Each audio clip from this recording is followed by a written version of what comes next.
Good day everyone. Thank you for joining me again for chemistry lesson. And today, before I start the session, I would like to ask you some questions. Okay, now first of all, if I have a non-metal and a metal, for example, I have sodium atom and a chlorine atom, what type of bond will be formed in between them? The answer is ionic bond. Correct. Okay, now ionic bond is formed through the transferring of electrons. Now if I have a non-metal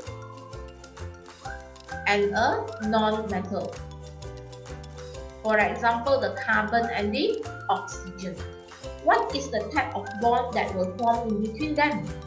The answer is covalent bond. Okay, now how is covalent bond being formed? It is formed through the sharing of electrons.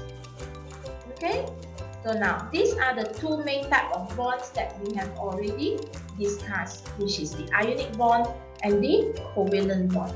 Now I have a question. If I have a metal atom and another metal atom, what type of bond will be formed? The answer is metallic bond. Okay, and okay, now from what you see here, can you see these are actually 6 potassium atoms. 1, 2, 3, 4, 5, 6. Okay, now from this one structure here, can you write the electron arrangement of this potassium atom? This potassium atom, the electron arrangement will be 2, 8, 8, 1. For those who have forgotten, can you see? This is the nucleus, 2 electrons, 8 electrons, 8 and 1. Okay, now this metal atom has high tendency to donate its valence electrons.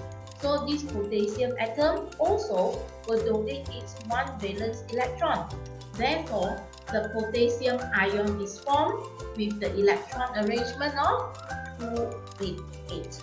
Okay, now when this electrons is being donated, is 1 valence electron being donated, and we know that these electrons are always moving around.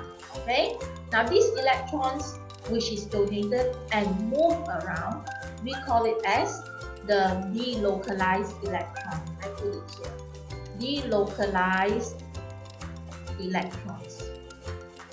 Okay, now when many of these delocalized electrons are there, then it forms a sea of electrons. Okay, now there will be an interaction between the metal ion and the sea of electrons. What interaction is that? It is actually the electrostatic force. Okay, now the electrostatic force that forms in between the metal ion and the sea of electrons, we call it as the metallic bonds.